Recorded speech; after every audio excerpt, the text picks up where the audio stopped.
ಅವರು ಮನವರಿಕೆ ಮಾಡಿ ಕೊಡ್ತಾರೆ. 1,20,000 ಮತದಾರರ ಅಲ್ಪಸಂಖ್ಯಾತ. ಓಕೆ. ಜಮೀರ್ ಅಹಮದ್ ಅವರು ಅದು ಕಾನ್ಸಲ್ ಆಗೈತೆ. ಅಧ್ಯಕ್ಷ, ನಾನು ಕೂಡ ದೇವದುರ್ಗ ಕೇಳಿದ್ದೆ, ನನಗೂ ಕೊಟ್ಟಿದ್ದೆ. ಕೂತ್ಕೊಳ್ಳಿ. ನಮ್ಮ ಸದಸ್ಯರು ಯತ್ನಾಳ್ ಸಾಹೇಬ್ರು ಎಲ್ಲಾರ್ಗೂ ಕೊಟ್ಟಿದ್ದೀರಿ, ನನ್ಗೆ ಕೊಟ್ಟಿಲ್ಲ ಅಂತ ಹೇಳಿದ್ರು. ನೀವು ಕೊಡ್ಬೇಕಾ ದುಡ್ಡು, ಬೇಕಾ ಗ್ರ್ಯಾಂಡ್?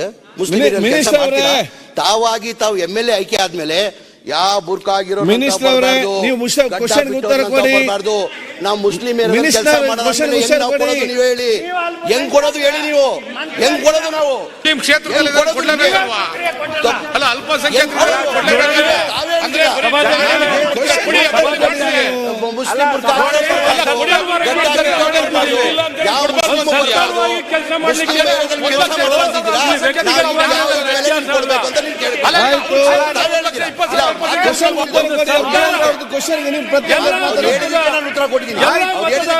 ವಿಜಯೇಂದ್ರ ಆಯ್ತು.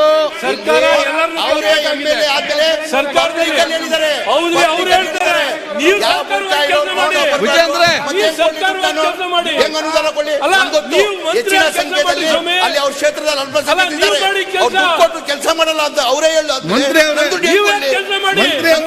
ನೀವು ಸರ್ಕಾರವಾಗಿ ಮಾಡಿ, ನೀವು ಸರ್ಕಾರವಾಗಿ ಮಾಡಿ, ಅವ್ರೇನ್ ಮಾಡ್ಬೇಕಾ? ನೀವು ಸರ್ಕಾರ ಮಾಡ್ರಿ. ಶಾಸಕರಾಗಿದ್ದಾರೆ,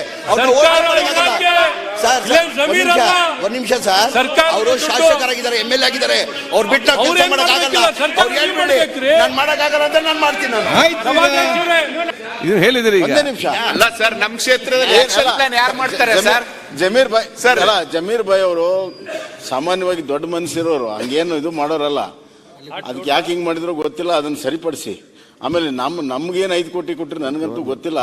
ಮತ್ತೆ ನೀವು ಯಾರ್ಯಾರ್ದವ್ರ ಲೆಟರ್ ಮೇಲೆ ಕೊಟ್ರೆ, ನೀವೆಲ್ಲ ಯಾರ್ಯಾರೋ ಬೇರೆ ಬೇರೆಯವ್ರ ಲೆಟರ್ ಮೇಲೆ ಕೊಟ್ರೆ ನಮ್ಮ ಕ್ಷೇತ್ರದಲ್ಲಿ ಯಾವ್ದು ಕೆಲಸ ಆಗ್ಬೇಕು ಅನ್ನೋದು ನಮ್ಗೆ ಗೊತ್ತಿರ್ತದೆ.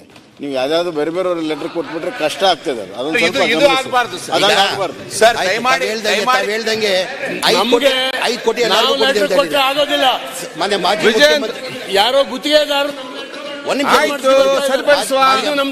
ಮಾಜಿ ಮುಖ್ಯಮಂತ್ರಿ ಡಾಕ್ಟರ್ ಕೂತ್ಕೊಳ್ಳಿ. ಬಿಜಾಪುರಲ್ಲಿ ಅಲ್ಪಸಂಖ್ಯಾತರು ಜಾಸ್ತಿ ಇದ್ದಾರೆ, ಎಲ್ಲರಿಗೂ 5 ಕೋಟಿ ಕೊಟ್ಟಿದ್ದಾರೆ.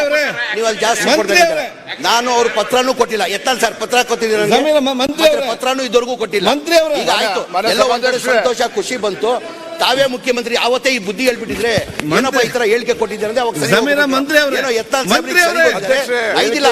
ಕೋಟಿ